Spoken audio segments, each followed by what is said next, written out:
Hi friends, coding വിത്ത് വിൻവേയിലേക്ക് വീണ്ടും സ്വാഗതം. എൻ്റെ ഒരു സുഹൃത്ത് ഒരു 1000 GB എക്സ്റ്റേണൽ ഹാർഡ് ഡിസ്ക് വാങ്ങിയിരുന്നു. അതിനകത്ത് അദ്ദേഹം കമ്പ്യൂട്ടറിൽ കൊണ്ടുപോയി കണക്ട് ചെയ്ത് നോക്കിയപ്പോൾ അതിനകത്ത് 931 GB അതിനകത്ത് കാണിക്കുന്നുള്ളൂ.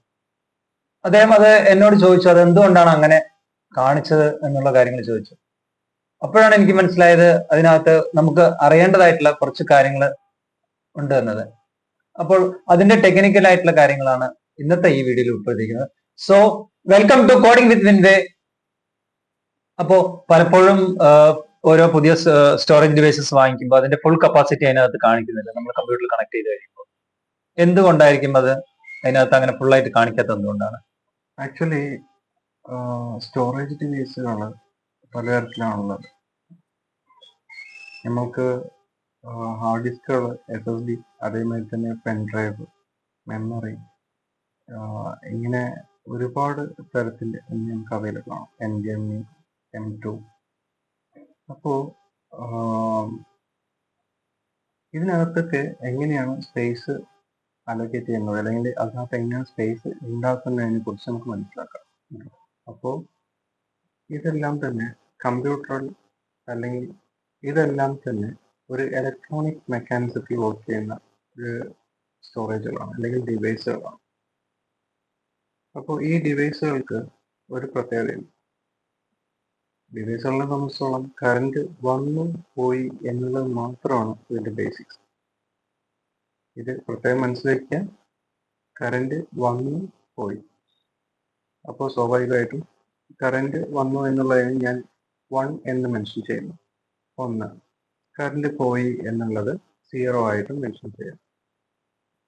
ഈ ഒരു കാൽക്കുലേഷൻ വെച്ചുകൊണ്ടാണ് ഇതിന്റെ അടിസ്ഥാനം തുടങ്ങുന്നത്. അപ്പോൾ ഇതിനെ നമ്മൾ ബിറ്റ് എന്നാണ് പറയുക. അതായത് ഒരു ബൈനറിയാണ് ഞാൻ ഇതിന് തൊട്ട് മുന്നേ പറഞ്ഞ വിഷയം. 0 അല്ലെങ്കിൽ 1, ഇത് ബൈനറി കോഡിൽ വരുന്നതാണ്. അതേ സാധനത്തിന് നമ്മൾ അടിസ്ഥാനത്തിൽ പറയുന്നത് ബിറ്റ് ആയിട്ടാണ്. ബൈനറി എന്നുള്ളതിൽ 1 ആണെങ്കിലും 0 ആണെങ്കിലും ഒരു വാല്യൂ, അതിന് പറയുന്നത് ബിറ്റ് എന്നാണ് പറയുക. അതേ സംഭവം നമുക്ക് അടുത്ത ഒരു 8 ബിറ്റുകൾ കൂടിച്ചേരുന്ന ഒരു സ്പേസിനെ, അതായത് 8 ബിറ്റുകൾ നിൽക്കുന്ന ഒരു സ്പേസിനെ നമ്മൾ പറയുന്നത് ഒരു ബൈറ്റ് എന്നാണ്. ഒരു ബൈറ്റിനകത്ത് നമുക്ക് 8 ബിറ്റ് ഉണ്ടാവും. അതേപോലെ 1024 ബൈറ്റുകൾ ചേരുന്ന ഒരു ഇടത്തിനെ നമ്മൾ പറയുന്നത് ഒരു KB എന്നാണ്. അതായത് കിലോ ബൈറ്റ്. ഒരു കിലോ ബൈറ്റ് ആവുന്നതിനായിട്ട് നമ്മൾക്ക് ആവശ്യം 1024 KB ആണ്. ഇനി 1024 KB കൂടുന്ന ഒരു സ്പേസിനെ, അലോക്കേറ്റ് ചെയ്തിട്ടുള്ള ആ സ്പേസിനെ പറയുന്നത് ഒരു MB എന്നുള്ളതാണ് പറയാം. ഒരു മെഗാബൈറ്റ്. ഒരു മെഗാബൈറ്റ് ആവാനായിട്ട് നമുക്ക് 1024 KB ആവശ്യമാണ്. 1024 കിലോ ബൈറ്റ്. അതേപോലെ തന്നെ ഒരു GB അലോക്കേറ്റ് ആവാനായിട്ട് നമ്മൾക്ക് 1024 MB ആവശ്യമാണ്. GB അറിയുമായിരിക്കും, ജിഗാബൈറ്റ് എന്നാണ് ഇതിന് പറയുക. അപ്പോൾ 1024 MB ആയി കഴിഞ്ഞാൽ മാത്രമാണ് നമ്മൾക്ക് 1 GB ആവുക. ഇപ്പോൾ ഒരു മൂവി ഡൗൺലോഡ് ചെയ്യുന്ന സമയത്ത് ആ മൂവിക്ക് 1 GB സ്പേസ് ആവശ്യമാണ് എന്നാണ് പറയുക. അപ്പോൾ ഒന്ന് ആലോചിക്കുക, 1024 MB സ്പേസ് അതിനായിട്ട് എടുക്കുന്ന സമയത്താണ് അത് ഒരു 1 GB ആയിട്ട് മാറുന്നത്. ഇനി 1024 GB ഉപയോഗിച്ച് കഴിഞ്ഞാൽ ഒരു 100 സിനിമ ആയെന്ന് കൂട്ടാം. അങ്ങനെ വരുന്ന സമയത്ത് 1024 സിനിമ ഡൗൺലോഡ് ചെയ്തു, 1 GB ഉള്ളത്. അപ്പോൾ അതിനെ 1 TB എന്ന് പറയും, ടെറാബൈറ്റ്. അപ്പോൾ ഇങ്ങനെയാണ് കമ്പ്യൂട്ടറിലെ മെമ്മറി അലഗേഷൻസ് നടക്കുന്നത്. അതിനുവേണ്ടിയുള്ള കാൽക്കുലേഷൻസ്. അപ്പോൾ ഇങ്ങനെയാണ് ശരിക്കും ഇതിന്റെ പ്രോഗ്രാമിങ്ങിലുള്ള കാൽക്കുലേഷൻ, അല്ലെങ്കിൽ ഒരു മെമ്മറി അലഗേഷന്റെ കാൽക്കുലേഷൻ ഇങ്ങനെയാണ് വരുന്നത്. അപ്പോൾ ബിറ്റ് ബൈറ്റായി, ദെൻ കിലോ ബൈറ്റായി, പിന്നെ മെഗാബൈറ്റ് ആയി, അത് ജിഗാബൈറ്റ് ആയി, ദെൻ ടെറാബൈറ്റ് ആയി. അപ്പോൾ ഇതിൻ്റെ ഒരു ഫ്ലോ നമ്മൾക്ക് മനസ്സിലായി കാണുമെന്ന് വിചാരിക്കുന്നു. ഇതിൽ ഒരു കാര്യം ശ്രദ്ധിക്കേണ്ടത്, ഇപ്പോൾ ഒരു ഹാർഡ് ഡിസ്ക് ആവട്ടെ, അല്ലെങ്കിൽ SSD ആവട്ടെ, അല്ലെങ്കിൽ പെൻ ഡ്രൈവ് ആവട്ടെ, മെമ്മറി കാർഡ്, ഏതൊരു ഡിവൈസ് ആയിക്കോട്ടെ, അപ്പോൾ ഇതിൻ്റെ മാനുഫാക്ചറേഴ്സ് ശരിക്കും അതിനെ കണക്ക് കൂട്ടുന്നത് കിലോബൈറ്റ് തൊട്ടിട്ടാണ്.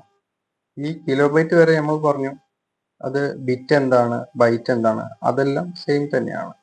അപ്പോൾ ഒരു ബിറ്റ് എന്ന് പറയുന്നത് ഒരു വാല്യൂ, ദെൻ ഒരു ബൈറ്റ് എന്ന് പറയുന്നത് 8 ബിറ്റ് കൂടി നിൽക്കുന്ന സ്പേസ് ആണ് എന്നുള്ളതെല്ലാം മനസ്സിലാക്കി. അവിടെ നിന്ന് അങ്ങോട്ട് ശരിക്കും ഒരു കമ്പനിയുടെ മാനുഫാക്ചറേഴ്സ് പറയുന്ന പ്രകാരം 1000 കിലോ അല്ലെങ്കിൽ ബൈറ്റ് ചേരുമ്പോഴാണ് ഒരു കിലോ ബൈറ്റ് ഉണ്ടാവുന്നത്. അപ്പോൾ നമ്മൾ നേരത്തെ പറഞ്ഞ പോലെ മെമ്മറി അലൊക്കേഷനിൽ വന്നിട്ട് ഇത് 1024 ആയിരുന്നു. ഇതേപോലെ ഒരു MB എന്ന് പറയുന്നത് 1000 KB ആണ്. അതേപോലെ തന്നെ ഒരു GB എന്ന് പറയുന്നത് 1000 MB, ദെൻ ഒരു TB എന്ന് പറയുന്നത് 1000 GB ആയിട്ടാണ് കണക്കാക്കുന്നത്. ഇപ്പോൾ ഈ ഒരു ഗ്യാപ്പ് എന്ന് പറയുന്നത് വലിയൊരു ഗ്യാപ്പാണ്. അതുകൊണ്ടാണ് നമ്മൾക്ക് ഒരു 1000 GB hard disk, 1 TB hard disk വാങ്ങിക്കുന്ന സമയത്ത് അതിൽ നിന്നും മുഴുവനായിട്ടും, അതായത് 900 സംതിങ് ആണ്, 31 GB ഒക്കെയാണ് നമ്മൾക്ക് യൂസ് ചെയ്യാൻ കിട്ടുന്നത്. ആ ഒരു ഗ്യാപ്പ് വരുന്നതിന്റെ കാരണം അതുകൊണ്ടാണ്.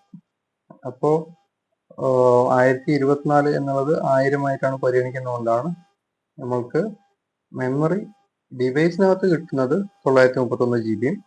അതേസമയം അതിനെ മെമ്മറി അലൊക്കേഷൻ ടേബിളിൽ വരുന്ന സമയത്ത് അവിടെ നമുക്ക് ഉപയോഗിക്കാൻ പറ്റില്ല, പക്ഷെ അതിനെ കണക്ക് കൂട്ടുന്നത് പൂർണ്ണമായിട്ടും 1024 ആയിരിക്കും. അതുകൊണ്ടാണ് നമ്മൾക്ക് ഉപയോഗിക്കാനുള്ള GB കമ്മിയായിട്ട് കിട്ടുന്നത്.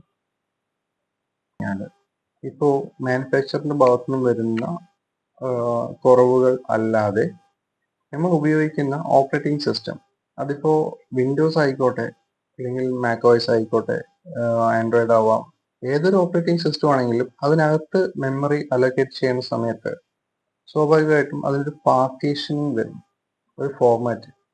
അത് NTFS എന്ന് പറയുന്ന വേർഷൻ ഉണ്ട്, അല്ലെങ്കിൽ FAT32, അല്ലെങ്കിൽ EXFAT. അപ്പോൾ ഏതൊരു വേർഷനിൽ പെട്ടിട്ടുള്ള പാർട്ടീഷൻ ഫോർമാറ്റിംഗ് ആണെങ്കിലും തീർച്ചയായിട്ടും നമ്മൾക്ക് അതിനകത്ത് അതിനെ സപ്പോർട്ട് ചെയ്യാൻ വേണ്ടിയിട്ടുള്ള ഫയൽസ് വരുന്നത് കൊണ്ടും മെമ്മറികൾ നമുക്ക് കമ്മിയാവാം. ഇതുകൂടെ അതിനൊരു കാരണമാണ് എന്തുകൊണ്ട് മെമ്മറി കമ്മിയാവുന്നു എന്നുള്ളത്. ഇത് കൂടാതെ തന്നെ നമ്മൾക്ക് വിൻഡോസ് നിൽക്കുന്ന, അല്ലെങ്കിൽ ഏതാണോ ഓപ്പറേറ്റിംഗ് സിസ്റ്റം അതിന്റെ ഹിഡൻ പാർട്ടീഷൻസ് വരും. അതായത് ഇപ്പോൾ സിസ്റ്റം ഫയൽസ്, അല്ലെങ്കിൽ റിക്കവറി പാർട്ടീഷൻസ്, ഇങ്ങനെയുള്ള വിഷയങ്ങൾ വരുന്ന സമയത്തും നമ്മൾക്ക് സ്വാഭാവികമായിട്ടും മെമ്മറി കമ്മിയായിട്ട്, നമ്മൾക്ക് ഉപയോഗിക്കാൻ പറ്റുന്ന മെമ്മറി കമ്മിയായിട്ട് കിട്ടും. അതേസമയം അതൊന്നും ഇല്ലെങ്കിൽ അത് കൂടുതലായിരിക്കും. ഇങ്ങനെയുള്ള വിഷയങ്ങൾ കൊണ്ടും നമ്മൾ വാങ്ങിക്കുന്ന ഹാർഡ് ഡിസ്കോ SSDയിലോ മെമ്മറി പൂർണ്ണമായിട്ടും കിട്ടാതെ വരാം, ഉപയോഗിക്കാൻ കിട്ടാതെ വരാം. എപ്പോഴും ഒരു 5 മുതൽ 10% വരെ സ്പേസ് കുറവായിട്ട് വേണം നമ്മൾ ആ ഡിവൈസിന് പരിഗണിക്കാനായിട്ട്. ഇപ്പോൾ ഒരു 500 GB നമ്മൾക്ക് നിർബന്ധമായിട്ടും ഉപയോഗിക്കേണ്ടതാണ് എന്നുണ്ടെങ്കിൽ നിങ്ങൾ ഒരു 1 TB ഹാർഡ് ഡിസ്ക് തന്നെ മസ്റ്റായിട്ട് വാങ്ങിക്കാം. നമ്മൾക്ക് 512 GB ഹാർഡ് ഡിസ്ക് ആണ്, എക്സ്റ്റേണൽ ഹാർഡ് ഡിസ്ക് ആണ് വാങ്ങിച്ചിരിക്കുന്നതെങ്കിൽ അതിനകത്ത് 490 GB മാക്സിമം നമ്മൾക്ക് ഉപയോഗിക്കാൻ സാധിക്കുള്ളൂ. ഓക്കെ, അപ്പോൾ കപ്പാസിറ്റിയുടെ കണക്കുകളെ കുറിച്ച് പറഞ്ഞു. കുറച്ചുകൂടെ വ്യക്തമാക്കാൻ വേണ്ടിയിട്ട് അതൊന്ന് ഡെമോൺസ്ട്രേഷൻ ചെയ്ത് കാണിക്കാമോ? അതിന്റെ ഡീറ്റെയിൽസ് നമുക്ക് നോക്കാം. ഇതിനകത്ത് എന്താണ് ബിറ്റ്, അതേമാതിരി തന്നെ എന്താണ് ബൈറ്റ്, എന്താണ് കിലോബൈറ്റ്, ജിഗാബൈറ്റ്, ഇത്രയും നമ്മൾ സംസാരിച്ച വിഷയങ്ങൾ തന്നെ ആയിരുന്നു. അതിനകത്ത് ഒരു ബിറ്റ് അല്ലെങ്കിൽ കൺവേർട്ട് ചെയ്ത് വരുമ്പോൾ എന്താണ് TB എങ്ങനെയാണ്, GB എങ്ങനെയാണ്, ഇതിന്റെ കൺവേർഷൻസ് ആണ് ഇപ്പോൾ നടക്കാൻ പോകുന്നത്. അപ്പോൾ നമുക്ക് ജസ്റ്റ് നോക്കാം. ഇപ്പോൾ ഒരു TB എന്ന് പറയുന്നത് ഞാൻ ജസ്റ്റ് കൊടുക്കുകയാണ്, കൊടുത്തിട്ട് ജസ്റ്റ് കൺവേർട്ട് ചെയ്യുന്ന സമയത്ത് നമുക്ക് കറക്റ്റായിട്ട് കാണാൻ പറ്റുന്നുണ്ട്. ഒരു TB എന്ന് പറയുന്നത് 1024 GB ആണെന്നുള്ളത് കാണാൻ പറ്റുന്നുണ്ട്. ഇത് മാത്രം നിങ്ങൾ മൈൻഡിൽ വെച്ചാൽ മതി. അതിന് മേലേക്ക് കാണുന്ന വാല്യൂസ് എല്ലാം ഈ 1024 ഈ ഗുണിക്കണം 1024 തന്നെയാണ്. ദെൻ KBയിലേക്കും അതിന്റെ മുകളിലേക്ക് പോകുന്ന സമയത്ത് ബൈറ്റും ബിറ്റും എല്ലാം ഒന്നിനൊന്ന് കാൽക്കുലേറ്റ് ചെയ്തിട്ടാണ് വരുന്നത്. ഞാൻ 1 by 1 ആയിട്ട് കാണിച്ചു തരാം, ജസ്റ്റ് മനസ്സിലാക്കാൻ വേണ്ടിയിട്ടുള്ളതാണ്. ഇപ്പോൾ 1 TB എന്താണെന്നുള്ളത് നമുക്ക് മനസ്സിലായി. ഈ TBയോട് അല്ലെങ്കിൽ ഈ ഫീൽഡിനകത്ത് ഒന്ന് നിൽക്കുന്നത് എല്ലാം തന്നെ നമ്മളിപ്പോൾ പ്രസന്റ് സിറ്റുവേഷനിൽ നോക്കുന്ന ഏതാണ് യൂണിറ്റ് അത് മാത്രമാണ്. അപ്പോൾ ഞാൻ ഇനി അടുത്ത GB കാണിച്ചു തരാം. GB അകത്ത് വരുന്ന സമയത്ത്, GB കൺവേർട്ട് ചെയ്യുന്ന സമയത്ത് ശ്രദ്ധിക്കുക, നമ്മൾക്ക് 1 GB എന്ന് പറയുന്നത് 1024 MB ആയിട്ട് മാറി. തൊട്ട് താഴെയുള്ള യൂണിറ്റ് ഏതാണോ അത് 1024 കൊണ്ട് മൾട്ടിപ്പിൾ ചെയ്തിട്ട് വരുന്നതാണ് 1 GB എന്ന് പറയുന്നത്. 1 GB എന്നുള്ളതല്ല, അടുത്ത യൂണിറ്റ്. അപ്പോൾ ഇനി അതേമാതിരി തന്നെ ഇതിനകത്ത് മെഗാബൈറ്റ് ആണ് വരുന്നത്. GB കഴിഞ്ഞു, ദെൻ മെഗാബൈറ്റിൽ കൊടുക്കുന്ന സമയത്ത് കൺവേർട്ട് ചെയ്യുമ്പോൾ നമ്മൾക്ക് കിലോബൈറ്റ് ആണ് അടുത്തത് വരുന്നത്. കിലോബൈറ്റും 1024 കൊണ്ട് തന്നെയാണ് ഒരു മെഗാബൈറ്റിലേക്ക് പോകുന്നത്. ഇനി ഒരു കാര്യം കൂടി ശ്രദ്ധിക്കുക, 1 KB എന്ന്